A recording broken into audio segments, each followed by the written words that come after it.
Então há uma defasagem hoje entre as linhas de equinócio e solstício que geraram o zodíaco grego há 2000 anos ou mais, com a posição do céu hoje. Isso não significa que uma pessoa de Áries, na verdade, é de Peixes, ou que uma pessoa de Câncer, na verdade, é de Gêmeos. Quer dizer, no meu caso, eu nasci com o Sol em conjunção com a estrela Pólux, eu teria que ser um geminiano. Mas qualquer pessoa que visitar a minha casa ou revistar os meus bolsos vai perceber que eu sou um caranguejo típico, que acumula coisas, que traz a casa consigo, que não larga o casaco, que não gosta de mudanças. Enfim, a astrologia funciona.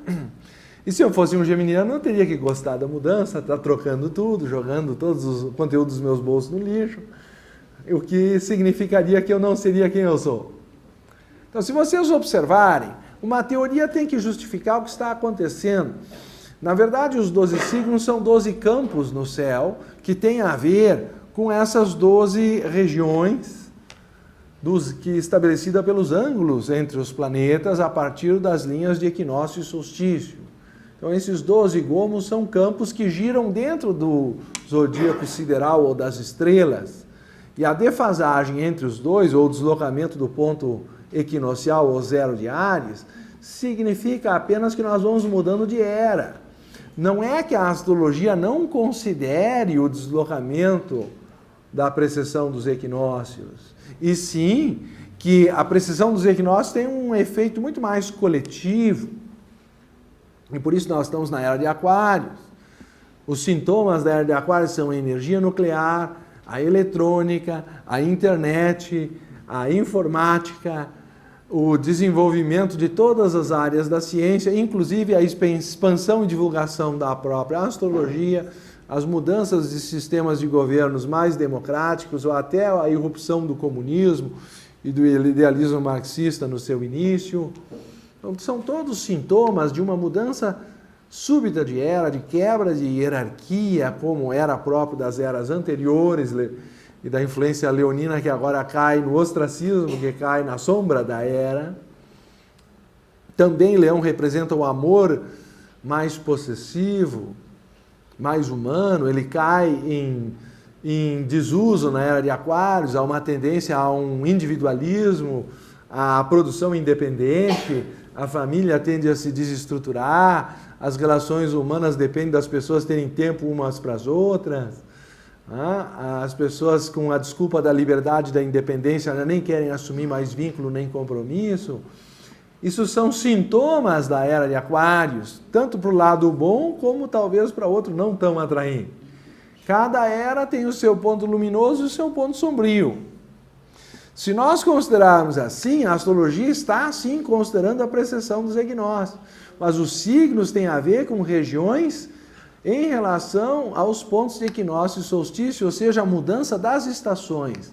Por isso, no caso individual, nós usamos a relação da Terra com o Sol, que determina os trópicos e os equinócios e solstícios, a própria linha do Equador. Já a precessão é um movimento que tem a ver com as estrelas e gera as eras, que são de 2.150 anos. São períodos que influenciam a humanidade coletivamente. E ainda temos o horário de nascimento, que é um terceiro relógio que vai apontar o signo ascendente. Então, se vocês considerarem 3 relógios, um dentro do outro, cada um com 12 marcas, ou um disco de 12 partes, a terceira é o zodíaco sideral das estrelas, a segunda é o zodíaco tropical ou dos equinócios e solstícios, e a primeira são as 12 casas da Terra a partir da linha do horizonte que determinam o signo ascendente e suas casas circunvizinhas, belas, sucedentes e cadentes.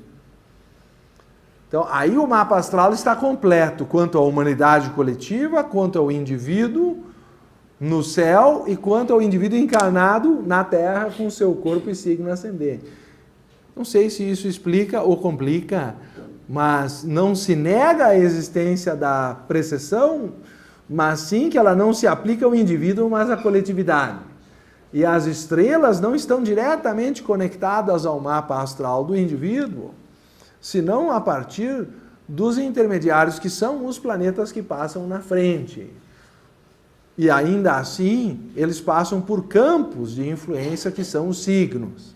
Estes campos, outra crítica que nós recebemos na entrevista, é a seguinte: no período de quase 3.000 anos, o movimento de precessão do eixo da Terra, tipo de um peão cambaleando, acabou fazendo com que o Sol passasse rapidamente por Ofícuo. Essa constelação fica entre Escorpião e Sagitário de 30 de novembro a 17 de dezembro. Sim, é isso mesmo que muitos de nós somos do signo de Ofícuo, a serpente, né? Felizmente isso não tem a menor importância, provoca o físico Paulo Bedaque. Paulo Duarte lembra que a divisão do zodíaco em 12 signos é puramente arbitrária e segue apenas a tradição dos povos antigos. Bom, essa é a crítica mais furada que se poderia fazer à astrologia. Não é arbitrária a divisão em 12 partes, e esses 12 gomos não dependem das estrelas para existir. São campos de ângulos da influência dos planetas entre si no céu. O engenheiro de rádio americano que se especializou na propagação de rádio em ondas curtas. Estamos num território completamente diferente, certo? Da astrologia. Ele trabalhava com rádio, era um engenheiro eletrônico. Você sabe que nas décadas de 1950 e 1960 o rádio era importantíssimo, porque não tinha internet, não tinha facilidade com telefone, celular e etc. Resultado, o rádio ainda era a forma mais barata de se alcançar a comunicação com países distantes.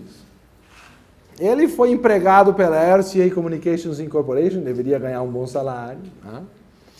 Trabalhou no problema de como prever as flutuações no campo magnético da Terra que interrompiam a radiocomunicação. Já naquela época se sabia que essas flutuações eram ativadas pelas manchas solares, ou eram afetadas por tal atividade. Eu suponho que ele imaginava o Sol como um grande fluido de plasma, e então planetas de grande massa puxando nas diversas direções, por exemplo, em linha, tal como uma lua cheia produz, porque a lua está de um lado e o Sol do outro da Terra, as maiores marés. Assim, quem sabe, ele imaginou que uma massa fluídica como o Sol, recebendo alinhamentos planetários heliocêntricos, poderia produzir manchas solares, labaredas eletromagnéticas, que interfeririam na comunicação de rádio.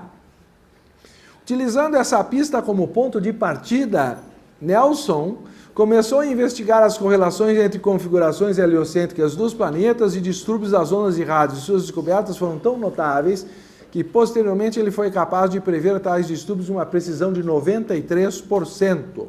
Mais do que isso, suas descobertas validaram determinados elementos da astrologia tradicional uma proporção extraordinária. Por exemplo, descobriu que havia um distúrbio quando 2 ou mais planetas se alinhassem ao Sol formando um ângulo de 180 graus ou em quadratura, um ângulo de 90 graus. Dividia a energia e produzia um distúrbio na comunicação. Também descobriu, novamente em coerência com os princípios da astrologia tradicional, que se um planeta formasse um trígono, um ângulo exato de 120 graus, a qualquer dessas configurações, o distúrbio rapidamente se enfraqueceria. E, portanto, Nelson pôde prever, no mundo onde os distúrbios seriam mais severamente sentidos, e a RCA pôde reenviar as transmissões sem perda de serviço, o que deve ter dado uma boa grana, porque isso naquela época representava dinheiro. As comunidades astronômica e acadêmica receberam essas descobertas com um enorme silêncio. Como sempre, tudo que tem a ver com a astrologia é abafado. Porém, Richard Head, do Electronic Research Center da NASA, investigou os estudos de Nelson e considerou-os precisos. A NASA estava interessada nas implicações de sua pesquisa na previsão de atividade de manchas solares para que conseguisse evitar o risco de expor os astronautas à excessiva radiação solar. Desse modo, a NASA veio a adotar os métodos de Nelson sob o nome de vetorização gravitacional. Mudaram o nome para não explicitar que tinha algo a ver com astrologia, né? Vocês vão ver livros de 1980, 1972, citados na enciclopédia. Portanto, é um assunto que está em plena área de pesquisa. Inclusive, o último, Astrological Birth Control, tem muito a ver com o uso da Lua para o controle da natalidade. foi um tema muito desenvolvido por Eugen Jonas na Tchecoslováquia, e também não é novidade, era conhecido dos antigos a relação da Lua com a fertilidade. Nós não vamos ter tempo de mostrar para vocês todas essas áreas de pesquisa, mas seria uma lástima se as universidades em geral impedissem a astrologia de ser pesquisada pelo método científico. Não é casual o zodíaco hindu, o zodíaco grego, o zodíaco romano deles derivado, o zodíaco egípcio que era predecessor, o zodíaco dos caldeus, os chineses, etc., todos têm 12 partes. E eu estou mostrando a causa matemática pelas ondas de rádio de John Nelson, 120 ou 90. Dá ali a diferença em 30. É uma lei da natureza, a ser talvez mais investigada. Nós teríamos muitas questões a tratar também com a questão do livre-arbítrio e do determinismo. Essa eu acho talvez a mais importante. Eu gostaria de dividir com vocês uma citação de Annie Besant que nós colocamos no nosso livro e também no nosso artigo na Teosofia, sobre a questão do livre-arbítrio e do determinismo na astrologia. Ela diz: vocês podem algumas vezes enganar o destino quando não podem enfrentá-lo face a face. Ela está falando sobre a lei do karma. Quando navegando com ventos contrários, o navegante não pode mudar o vento, mas pode mudar a direção das velas. A direção do navio depende da relação das velas com o vento, e por meio de um bordejo cuidadoso pode-se quase que navegar contra um vento adverso, e com um pequeno trabalho a mais chegar ao porto desejado. Isso é uma parábola a respeito do karma. Se você não pode mudar sua sorte, mude a si mesmo e encontre-a num ângulo diferente. Você irá deslizando com sucesso onde o fracasso parecia inevitável. Yoga é habilidade na ação, e essa é a maneira pela qual o homem sábio governa seus astros ao invés de ser governado por eles. Portanto, ele precisa de sabedoria para escapar do karma. Isso é o que Krishnamurti também diz. A atenção de momento a momento. Nas coisas que são realmente inevitáveis e nas quais você não pode mudar sua atitude, permaneça firme. Elas são muito poucas. Quando houver um destino tão poderoso que você possa apenas curvar-se ante ele, mesmo então aprenda com ele, e daquele destino você colherá uma flor de sabedoria que talvez uma sina mais feliz não o permitiria colher. E assim, em todas as ocasiões, nós descobrimos que podemos colher a flor da vitória. É um pensamento muito inspirador. Ela não nega a existência do karma maduro como uma tendência inercial do passado, mas também diz que pelo Kriyamana Karma, pelo karma em formação no presente, nós podemos reorientar, como na ideia da meteorologia, se eu introduzir um vento novo, eu posso mudar a previsão do vento. Se eu conseguir me concentrar no oposto, que é o que diz exatamente a tradição do yoga, quando a mente é perturbada por pensamentos impróprios, a constante ponderação sobre os opostos é o remédio. Por isso nós insistimos na teoria de luz e sombra em meditar sobre o signo oposto.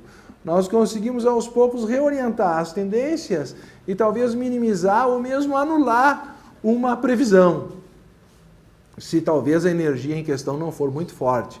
Se a tendência for muito forte, com certeza pelo menos minimizar nós poderemos.